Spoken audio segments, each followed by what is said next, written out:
আসসালামু আলাইকুম। আপনারা সবাই অনেক ভালো আছেন। তো মেমিফাই এ আপনারা এয়ারড্রপ সম্পূর্ণ কিভাবে ক্লাইম করবেন সেই প্রসেসটা আমি দেখায় দিচ্ছি। তো সর্বপ্রথম মেমিফাই বটটা ওপেন করবেন। করার পর এয়ারড্রপ অপশানে ক্লিক করবেন। করলে দেখতে পাবেন এখানে আপনি কত টোকেনের জন্য এলিজিবল হয়েছেন ওই টোকেনটা শো করবে এবং নিচের দিকে আপনার ওয়েব3 ওয়ালেটটা এখান থেকে শো করবে। তো এইখানে আপনি ক্লিক করবেন। এখানে ক্লিক করে দেওয়ার পর এইরকম অপশান একটা চলে আসবে, তখন আপনি কি করবেন এখানে কনফার্ম করবেন। তো কনফার্ম যখন করবেন তখন আপনার উইথড্রটা প্রসেসিংয়ে যাবে। তো প্রসেসিংয়ে যাবে তার আগে কিছু আমাদেরকে গুরুত্বপূর্ণ কাজ করতে হবে কি, তো এখান থেকে উইথড্র করার পর আমাদের টোকেনগুলো কিন্তু OKX ওয়েব3 এর মধ্যে যাবে। তো OKX ওয়েব3 এর মধ্যে যখন আমাদের টোকেন যাবে ওখান থেকে কিন্তু আমাদেরকে এক্সচেঞ্জারে উইথড্র করতে হবে। তো এখন যখন আপনাদের টোকেনগুলো OKX এর মধ্যে চলে গেল, তো সরাসরি এরপর আসেন কোথায় আপনি OKX আপনার ওয়েব3টা ওপেন করে দেন। তো ওপেন করে দেওয়ার পর এখানে কি করবেন, এইরকম একটা হোম পেজে চলে আসবে। আসার পর এখান থেকে দেখতে পাবেন এইরকম একটা আইকন শো করতেছে। তো এইখানে আপনি ক্লিক করবেন। এখানে ক্লিক করে দেওয়ার পর আমি যে কন্ট্যাক্ট অ্যাড্রেসটা দিলাম ওই অ্যাড্রেসটা কপি করবেন। কপি করার পর এখানে দিতে হবে। তো কপি করার পর এখানে আপনি পেস্ট করে দিবেন। তো আমার অ্যাড্রেসটা যেহেতু কপি করা আছে এই যে পেস্ট করে দিলাম। দেওয়ার পর কিন্তু এখান থেকে দেখেন মেমিফাই টোকেনটা কিন্তু চলে আসছে। এই যে টোকেনটা কিন্তু এখানে আমাদের শো করতেছে, তো এখানে প্লাস আইকনে ক্লিক করে দিলাম।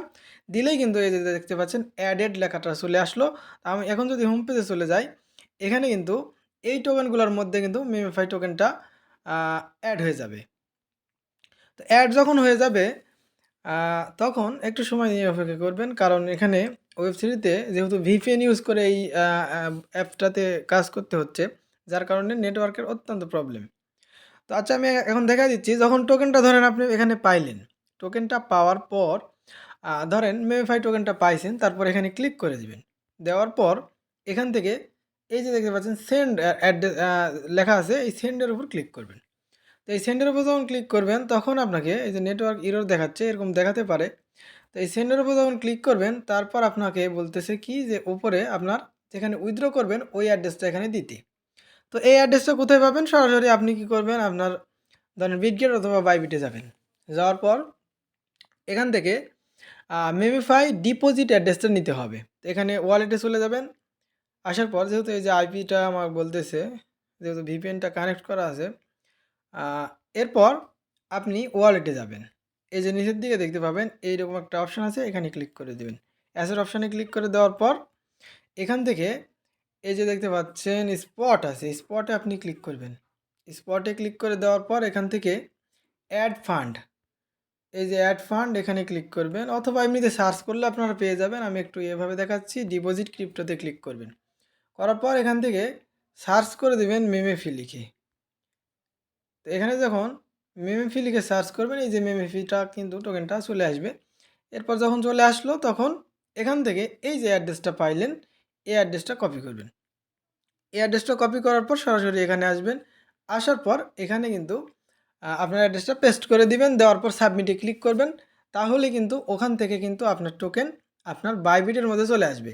তো এখানে যেহেতু নেটওয়ার্কের অনেক প্রবলেম, এই কারণে আমি আপনাকে সরাসরি দেখাতে পারলাম না।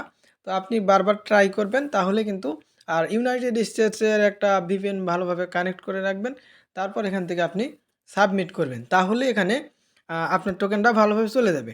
আর আরেকটা বিষয়, এখানে সেল করার জন্য, এটা আপনারা বোঝেন অনেকেই সবাই, তো সেল করার জন্য এখানে ট্রেড অপশানে ক্লিক করে দিবেন। দেওয়ার পর আপনি যে টোকেনটা এখানে পাইছেন, তারপর তো টোকেনটা যেগুলো পাইলেন ওই টোকেন কি করবেন, এখানে সেল অপশানে ক্লিক করে দিবেন। এখান থেকে সেল অপশানে ক্লিক করে দেওয়ার পর এখানে কত টোকেন পাইছেন টোকেনের অ্যামাউন্টটা দিবেন, অথবা এখানে টেনে 100% করে দিবেন। 100% করে দিলেন। এরপর এখানে মার্কেট দিবেন, এই যে লিমিটেড অর্ডার আছে এখানে মার্কেট সিলেক্ট করবেন। এই যে মার্কেট, এই মার্কেটটা সিলেক্ট করে দেওয়ার পর সম্পূর্ণ টোকেন আপনার প্রাইস অনুযায়ী এখানে দেখবেন প্রাইস ভালো আছে কি খারাপ আছে। তো প্রথমে আপনি যদি সেল করতে না পারেন, পরে মাঝখানে প্রাইস অনেক কম হবে, ওই সময় সেল করবেন না, কারণ একটু ওয়েট করবেন, তাহলে পরবর্তীতে দাম একটু ভালো পেতে পারেন।